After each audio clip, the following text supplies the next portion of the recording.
देखिए, आज हम लोग त्रिभुज से संबंधित चीज़ों को जानेंगे।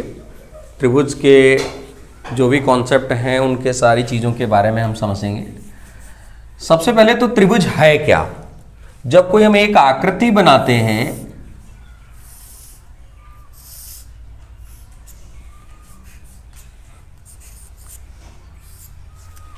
त्रिभुज क्या है वास्तव में, तो आप कहोगे तीन भुजाओं से घिरी हुई जो बंद आकृति है, तीन भुजाओं से घिरी हुई बंद आकृति को क्या कहा जाता है? त्रिभुज कहा जाता है। आप देखिए, क्या अगर तीन भुजाएं ऐसे ऐसे ऐसे मैं कर दूं, क्या त्रिभुज बन जा रहा है? ये त्रिभुज नहीं बन रहा है।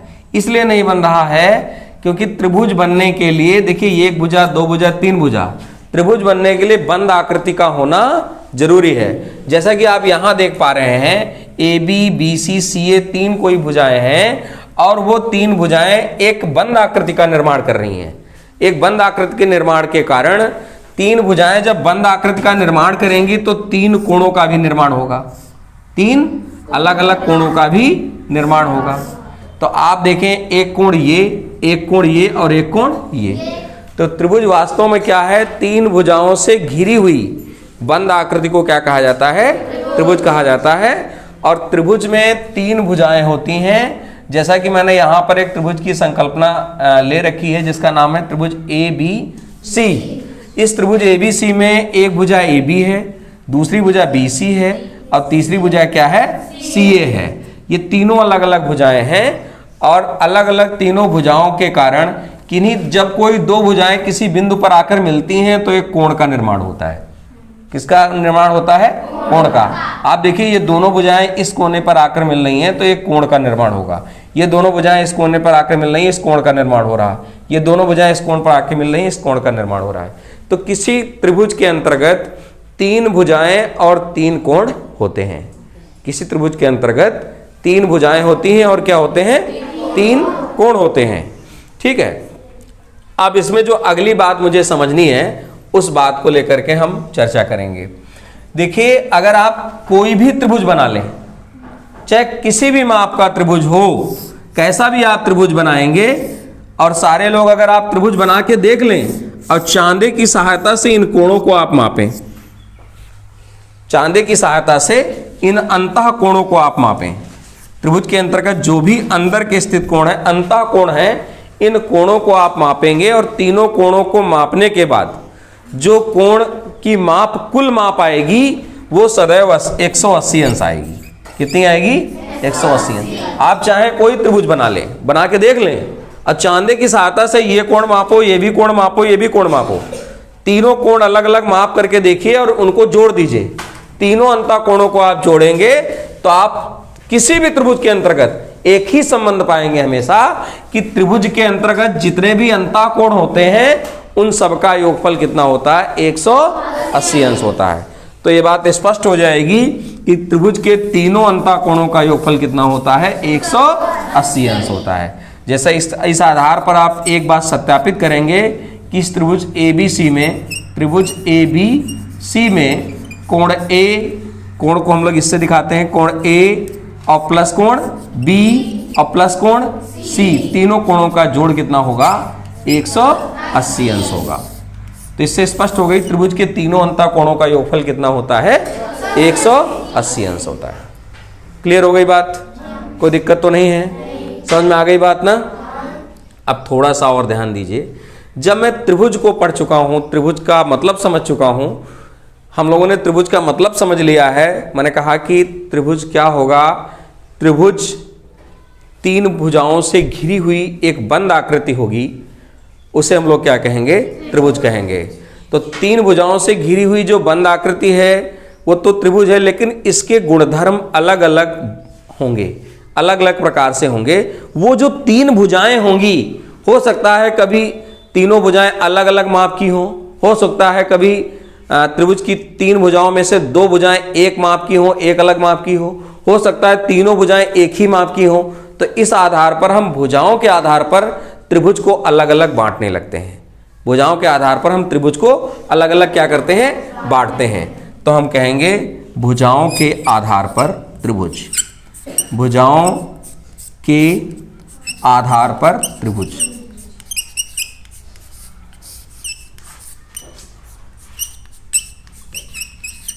अब समझिएगा इस चीज को। देखिए, आप क्या करिए, ऐसा कोई त्रिभुज लीजिए जिसकी तीनों भुजाएं एक माप की ना हो। मान लिया ये 5 सेंटीमीटर है, ये 6 सेंटीमीटर है और ये 7 सेंटीमीटर है। ऐसा आपने कोई त्रिभुज लिया, तीनों अलग अलग माप हैं भुजाओं की। तो जब माप तीनों भुजाओं की अलग अलग है तो आप ऐसे किसी त्रिभुज का निर्माण कर पाए कि तीनों भुजाओं की माप अलग अलग होगी, तो आप देखेंगे उन तीनों कोणों की भी माप अलग अलग होगी। तीनों कोण की माप भी अलग अलग होगी। अलग अलग का मतलब कोई भी कोण आपस में समान नहीं आएगा, कोई भी कोण आपस में समान नहीं आएगा। आप देखेंगे इस बात को। चाहे ऐसा कोई भी त्रिभुज आप लेके देखें, जब उनकी अलग अलग माप होगी, उनकी भुजाओं की माप अलग अलग होगी, तब आप पाएंगे उनके कोणों में संबंध क्या है। वो कोण भी किसी आपस में, कोई भी कोण आपस में बराबर नहीं आएंगे। तीनों कोणों की माप भी अलग अलग होगी। लेकिन एक शर्त उसमें जरूर आएगी, वो शर्त ये होगी कि तीनों अंतः कोणों की माप सदैव क्या बनेगी, 180 अंश ही बनेगी, 180 अंश ही बनेगी। उस कंडीशन में मान लिया ये उसने 40 हमारा आ गया है ना, ये 40 हो, सॉरी हाँ, ये हमारा मान लिया 80 डिग्री हो गया। कितने डिग्री हो गया, 80 डिग्री हो गया। ये हमारा हो गया ये वाला कोण हो गया 50 डिग्री, ठीक है। तो 8 5 13 हो गया, 130 हो गया ना। अब कितना बचा, ये वाला कितना बचेगा, बोलिए। त्रिभुज के तीनों अंतः कोणों का योगफल 180 अंश होता है, तो ये कितना बचेगा, 50। नहीं, इसको 60 आप ले लीजिए, इसको क्या ले लिए, 60, तो ये 40 हो जाएगा। कितना हो जाएगा, 40। ये चीज तो आप देखेंगे, अगर त्रिभुज की भुजाएं तीनों अलग अलग माप की हैं तो आप एक संबंध को पाएंगे, और वो संबंध क्या होगा, वो संबंध ये होगा कि तीनों भुजाएं अलग अलग लेने से तीनों कोणों की माप भी अलग अलग आती है। तीनों कोणों की माप भी अलग अलग आती है, ठीक है। तो इस त्रिभुज को हम लोग नाम देंगे विषम बाहु त्रिभुज। कैसा, विषम बाहु त्रिभुज। विषम बाहु त्रिभुज क्यों कहेंगे, क्योंकि इसकी कोई भी भुजा आपस में समान नहीं है। इनकी तीनों भुजाएं सब आपस में असमान हैं। असमान मतलब आपस में कोई भी भुजा बराबर नहीं है। तो ऐसा कोई त्रिभुज जिसकी तीनों भुजाएं आपस में बराबर नहीं होती हैं, तीनों भुजाएं अलग अलग माप की होती हैं, ऐसे त्रिभुज को हम लोग क्या कहते हैं, विषम बाहु त्रिभुज कहते हैं। अच्छा, मैंने विषम बाहु त्रिभुज तो आपको बता दिया। एक छोटा सा कॉन्सेप्ट मैं यहां पर आपको और बताना चाहूंगा, जिस पर आपकी नजर जरूर होनी चाहिए। वो कॉन्सेप्ट क्या है, आप समझिएगा। आप 3-4 त्रिभुज अलग अलग खींच के देखें, रैंडम कोई भी 3-4 अलग अलग त्रिभुज खींच के देखें, और इन त्रिभुजों में आप एक चीज और करें। क्या करेंगे, जो मैं कहना चाह रहा हूं उसको समझने की कोशिश करना आप, है ना। और वो बहुत महत्वपूर्ण चीज है जो मैं बताना जा रहा हूं, ठीक है।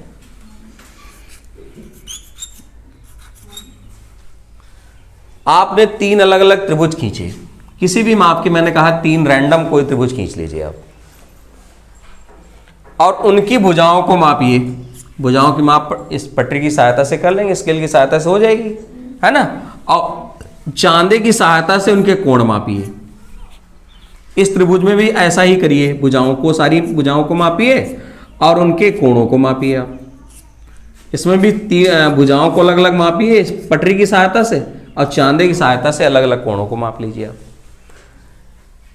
ऐसा करने के बाद, और आप ऐसा चाहे कर लीजिए, करके देख लीजिए, ऐसा करने के बाद एक संबंध सारे लोग खोज पाएंगे, और आप सारे लोग उस संबंध को जनरल कर पाएंगे। वो संबंध क्या होगा, आप ऐसा करके देखिएगा, घर में करिएगा। यहाँ समय नहीं है, मैं चीज़ों को बता रहा हूँ, आप करके देखना इसको।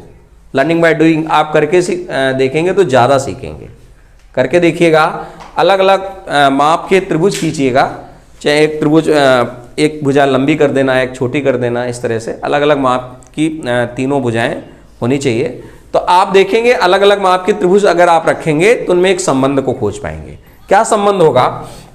सपोज दैट मैंने यहाँ पर जो चीज़ लिखी है ये 60 डिग्री है, मान लो ये कोण 70 डिग्री है, और ये कोण ये 50 डिग्री है। ये 60 डिग्री है, ये 60 डिग्री है, और ये हमारा 60 डिग्री है ना। ये हमारा 70 डिग्री है, ये हमारा 70 डिग्री है, और ये हमारा 40 डिग्री है। ठीक है,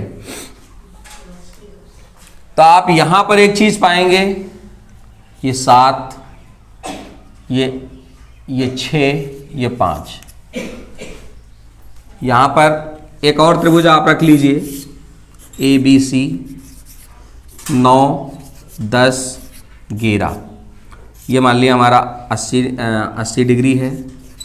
ठीक है, ये हमारा ये भुजा जो आए, ये कोण आएगा, मान लिया ये 60 डिग्री है, ये 40 डिग्री है। ठीक है, इस तरह से इन त्रिभुजों को देखने के बाद आप एक संबंध तक पहुंच पा रहे हैं। इन त्रिभुजों की भुजाओं और कोणों को आप देखिए ध्यान से, बहुत गूढ़ से देखिए, बहुत गहराई से समझने की कोशिश करना। मैं त्रिभुज की भुजाओं और कोणों के मध्य में संबंध को आपको खोजना सिखा रहा हूं। त्रिभुज की भुजाओं और कोणों के मध्य में क्या संबंध होता है, इसको अगर आप स्वयं त्रिभुज खींचें और उनकी भुजाओं की माप लें, उनके अंतःकोणों की माप लें, तभी आप अगर उस संबंध को स्वयं खोजते हैं तो वो जो कॉन्सेप्ट निकल करके आएगा वो सभी में एक जैसा आएगा, और वो सभी में एक जैसा आएगा तो तुम्हारे दिमाग में लॉक हो जाएगा, हमेशा के लिए लॉक हो जाएगा कि ऐसा होता है, हमेशा मैंने करके देखा। और क्या होगा वो संबंध आप पाएंगे। और क्या पाएंगे बेटा, देखिएगा आप इस त्रिभुज को बहुत ध्यान से देखिए, आप त्रिभुज के अंतःकोणों को देखिए, ये 50 डिग्री है, 60 डिग्री है, ये 70 डिग्री है, और उनकी भुजाओं की माप देखिए। आप देखेंगे और क्या देखेंगे, देखिए इसमें 3 अलग अलग भुजाएं हैं, एक 6 सेंटीमीटर है सपोज दैट, एक 5 सेंटीमीटर है, और एक 7 सेंटीमीटर है। यहां पर क्या संबंध आपको देखने को मिलेगा कि इसमें सबसे बड़ा कोण कौन है, 70 डिग्री। इसमें सबसे बड़ा कोण कौन है, सबसे बड़ी भुजा कौन है, 7। यानी बड़े कोण के सामने की भुजा सबसे बड़ी है। बड़े कोण के सामने की भुजा सबसे बड़ी है। और यहां आप देख रहे हैं छोटे सबसे छोटा कोण कौन सा है, क्या इन देखिए तीनों भुजाओं में सबसे छोटी माप यही है। इसका मतलब छोटे कोण के सामने की भुजा सबसे छोटी है। देखिए इस हमने दूसरी माप के त्रिभुज लिए हैं, यहां पर देखिए आप, यहां कोण भी दूसरे दूसरे हो गए हैं। यहां पर देखिए, यहां पर भी ऐसा है क्या, यहां भी आप देखेंगे सबसे बड़ा कोण ये, उसके सामने की भुजा सबसे बड़ी। इन तीनों में 9, 10, 11 बड़े कोण के सामने की भुजा यहां सबसे बड़ी है, छोटे कोण के सामने की भुजा यहां सबसे छोटी है।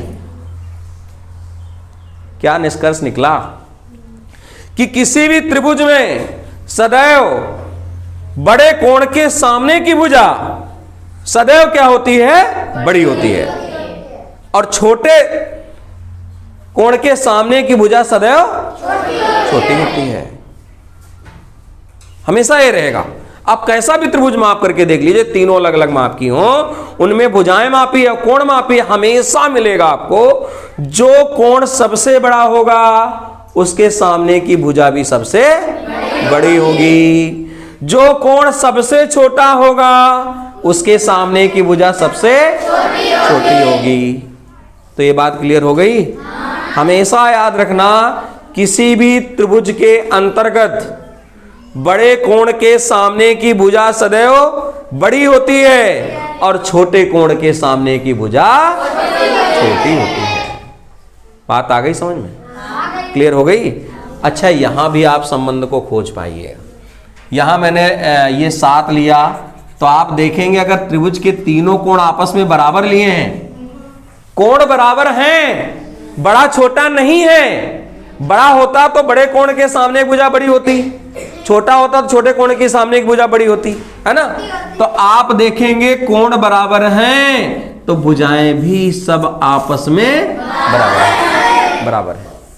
यानी किसी त्रिभुज में अगर तीनों कोण बराबर होंगे तो तीनों भुजाएं भी आपस में बराबर होंगी। यहां पर आइए, अब यहां पर आपको क्या मिलेगा समझिएगा। यहां पर आपको ये मिलेगा, ये 7 सेंटीमीटर है, मान लिया ये 7 सेंटीमीटर है और ये 8 सेंटीमीटर है, सॉरी 8 नहीं 6 सेंटीमीटर है। अब आप देखिए, आपने देखा, क्या देखा, मैं कह दूं इसमें सबसे बड़ा कोण बताओ कितना? सबसे बड़ा कोण 70 अंश वाला। 70 अंश, लेकिन 70 तो बराबर है ना, बराबर है ना। तो इसका मतलब हम अगर कह दें इसमें बड़ी भुजा बताओ कितनी माप की है? बड़े कोण के सामने की भुजा ये, बड़े कोण के सामने की भुजा ये तो आपस में बराबर है।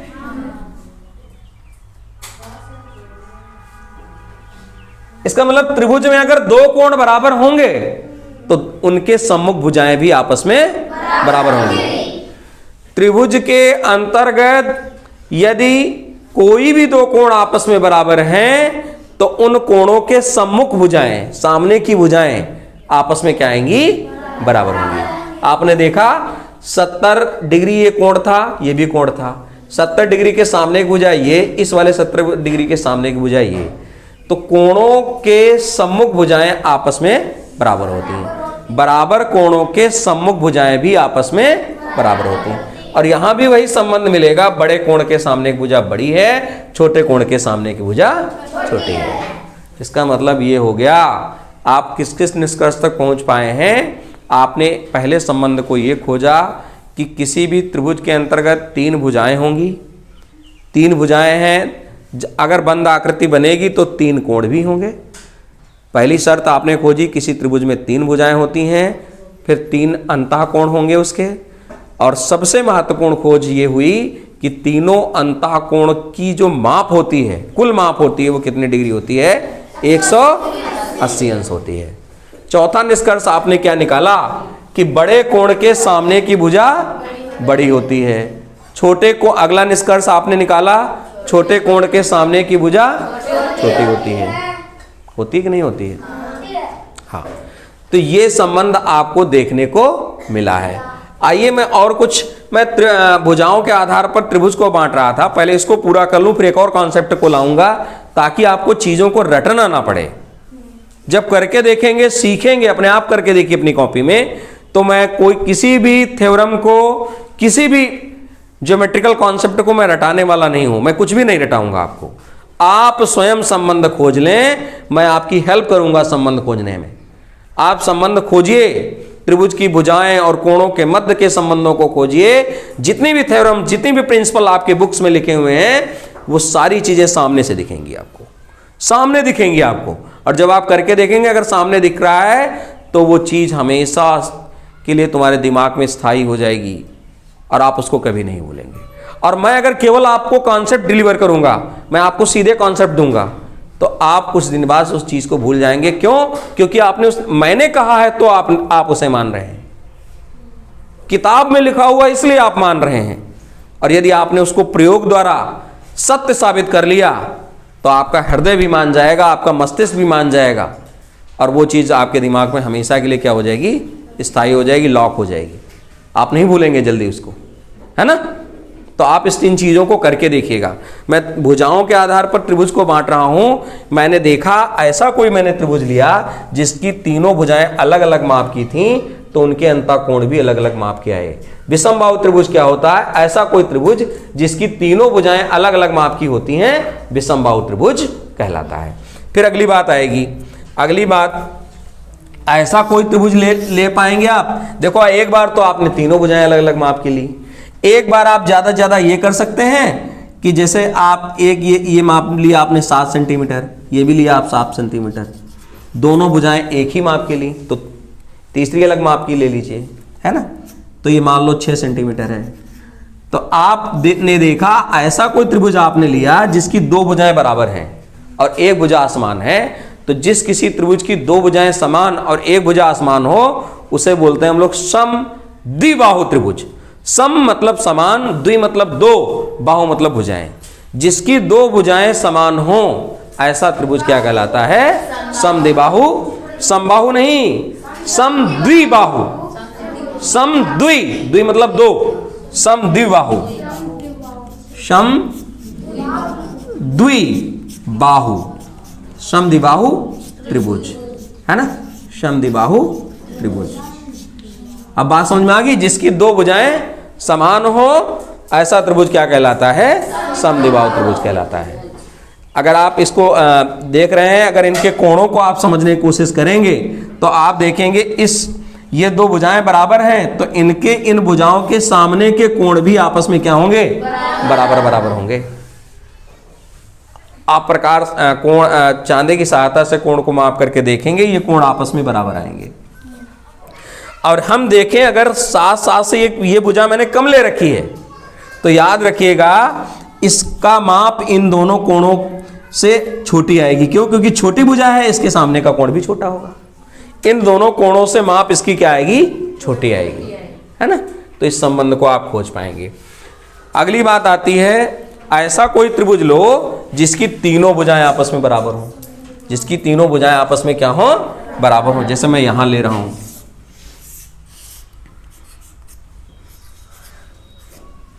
ऐसा मान लिया आपने कोई त्रिभुज लिया जिसकी तीनों भुजाएं आपस में बराबर है, 5 सेंटीमीटर तीनों हैं आप,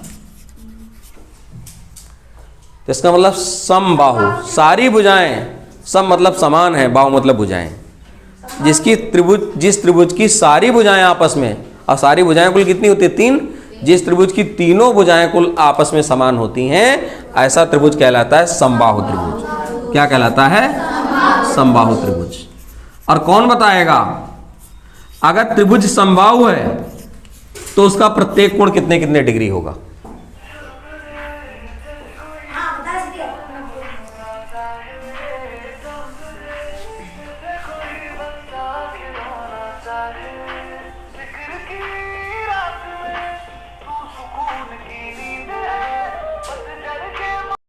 तो ऐसा कोई त्रिभुज जिसकी तीनों भुजाएं आपस में बराबर होंगी क्या कहलाएगा? समबाहु त्रिभुज।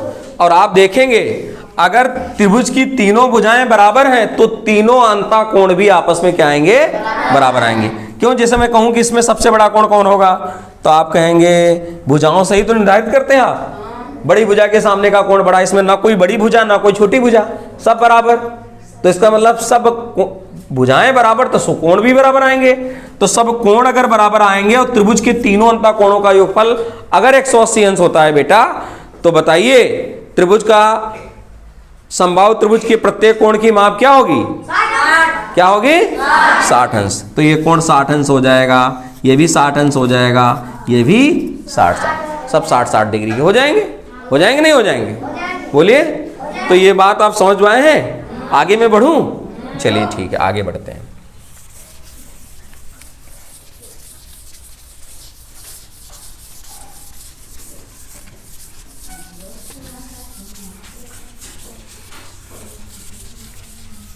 मैं अलग अलग 3 त्रिभुज ले रहा हूं और उन 3 त्रिभुजों में संबंध को खोजूंगा अपने आप। कोई भी थ्योरम मैं पहले नहीं बताऊंगा, जो निष्कर्ष निकलेगा आप सब जनरल करेंगे उसको, ठीक है।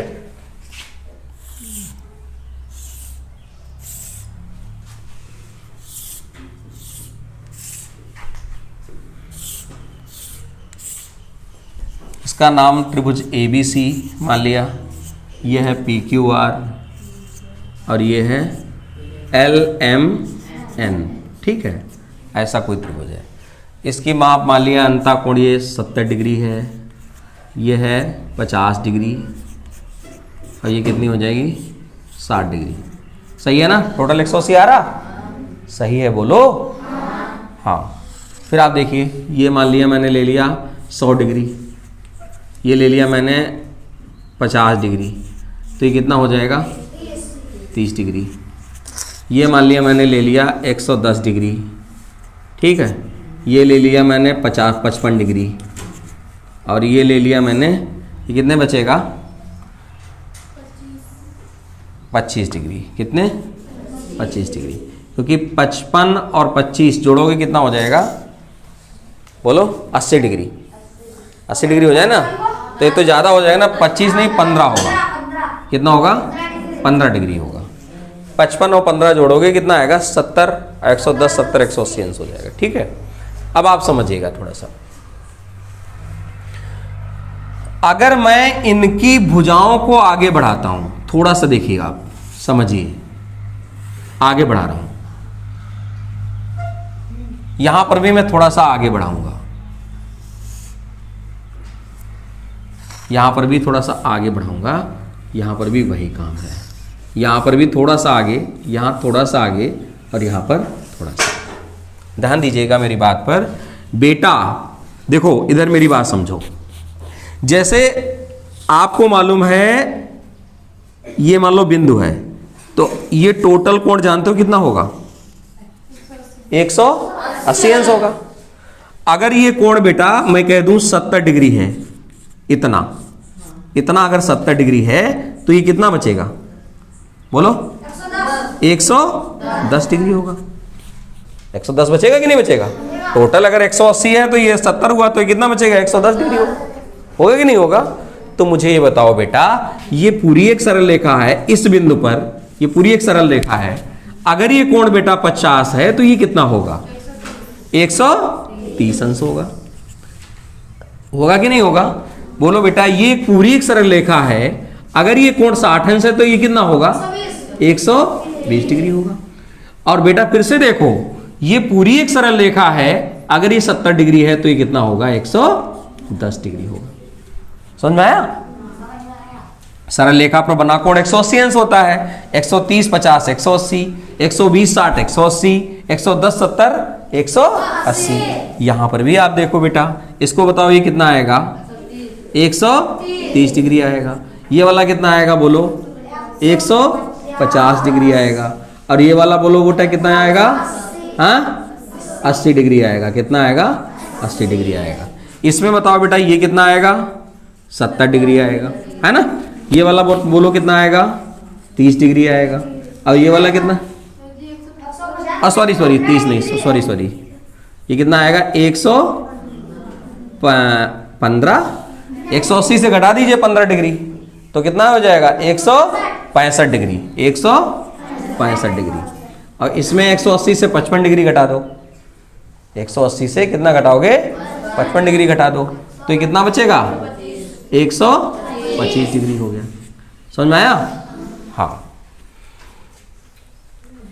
यहां से आप एक संबंध को तीनों त्रिभुजों में देखिए, एक ही प्रकार के संबंध को आप खोजेंगे। आप भी चाहे कैसा भी त्रिभुज लें, उनके अंतःकोण और जो बहिष्कोण हैं उनको मापिए आप। अंतःकोण और बाह्य कोण को आप मापेंगे। तो बाह्य कोण और बहिष्कोण में थोड़ा सा अंतर है, देखिएगा। ये अंतःकोण है और ये पूरा कोण जो यहां से यहां तक कोण बचेगा उसको बहिष्कोण कहेंगे। ये पूरा इतना कोण तो बहिष्कोण होगा, है ना? सॉरी, बाह्य कोण यहां से लेकर के यहां तक बाह्य कोण होगा ये, और ये वाला अंतः है। और इतना सरल रेखा पर शेष जो कोण रहेगा वो आपका क्या कहलाएगा? बहिष्कोण। क्या कहेगा? बहिष्कोण कहलाएगा। क्या कहलाएगा? हाँ, सरल रेखा पर एक और कोण अगर जो दिया हुआ है उसको छोड़कर जो शेष कोण बचेगा उसको कौन सा कोण कहेंगे? बहिष्कोण। और बाह्य कोण क्या होता है? पूरा सर्किल, उसको वृत्त से मतलब है ना? तो बाह्य कोण जैसे मैंने कहा, ये कोई भुजा है, ये अंतःकोण है, शेष ये वाला कोण बाह्य कोण कहलाएगा। समझिए बात? तो 360 से यहां घटाएंगे तो बाह्य कोण निकलेगा, और यहां 180 से निकालेंगे तो बहिष्कोण निकलेगा। 180 से घटाएंगे तो क्या निकलेगा? बहिष्कोण निकलेगा। अब आगे बात आप समझिए मेरी। इन तीनों त्रिभुजों को आप ध्यान से देखेंगे, एक और दो संबंध यहां से आपको देखने को मिलेंगे, और वो दो संबंध क्या हैं इस पर आपको नजर डालना पड़ेगा। वो दोनों संबंध क्या हैं? मैं कह दूं, देखो मेरी बात समझो थोड़ा सा, तभी आप संबंधों को समझ पाएंगे। मैं कह दूं इस कोण के सम्मुख कोण कौन कौन है? इसके मुख, सामने के मुख के कोण कौन कौन है? इसके सामने की भुजा तो चलो समझ में आ रही है, इसका सम्मुख कोण ये भी है और ये भी है। इसका सम्मुख कोण, सामने के मुख का कोण ये भी है और ये भी है। भाई इसका सम्मुख कोण ये वाला भी है और ये वाला भी है। मैं कह दूं इसका सम्मुख कोण क्या है, तो आप कहोगे ये वाला भी है और ये वाला भी है, ये वाला भी, ये वाला भी। शेष दो कोण जो बचेंगे वही उसके सम्मुख कोण है कि नहीं है। तो यहां से एक संबंध को आप खोजेंगे, वो संबंध आपका क्या है देखिएगा। एक तो सारे बहिष्कोणों को आप जोड़ो, सारे त्रिभुजों के बहिष्कोणों को जोड़ो आप। पहला संबंध आप क्या खोजेंगे, 130 डिग्री, 120 डिग्री और 110 डिग्री। जोड़ो जरा इनको, देखो कितना आ रहा है। 0 3 2 5 1 6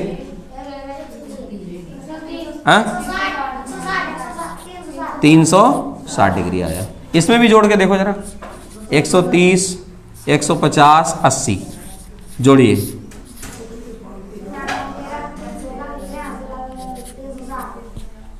इसमें भी जरा जोड़ के देखो, 165 125 70, यही जोड़ना है ना। 5 5 10 6 2 8 7 15 और 1 16 हासिल, 1 1 1 2 1 3 360। क्या देख पाया आपने, एक ही संबंध मिल रहा है तीनों में। क्या मिल रहा है तीनों में, एक ही संबंध कि किसी त्रिभुज में बहिष्कोणों का योगफल, किसी त्रिभुज में समस्त बहिष्कोणों का योगफल सदैव कितना होता है, 360 अंश होता है। समस्त बहिष्कोण का मतलब ये वाला बहिष्कोण, ये वाला बहिष्कोण, ये वाला बहिष्कोण। किसी त्रिभुज के समस्त बहिष्कोणों का योगफल सदैव कितना होता है, 360 डिग्री होता है। क्लियर हो गई बात। किसी त्रिभुज के समस्त बहिष्कोणों का योगफल कितना होता है, 360 होता है। तो एक बार एक संबंध तो यह आपने खोजा। दूसरा संबंध आप क्या खोजेंगे, ध्यान दीजिएगा। दूसरा संबंध ये खोज पाएंगे आप, वो संबंध ये होगा, आप देखें इस वाले इनको जरा इन दोनों कोणों को जोड़ो आप पहले। 70 और 60 कितना हुआ, 130 130 हुआ ना। 130 भाई इन दोनों को छोड़ करके जो शेष बच रहा है वो 130 आ रहा।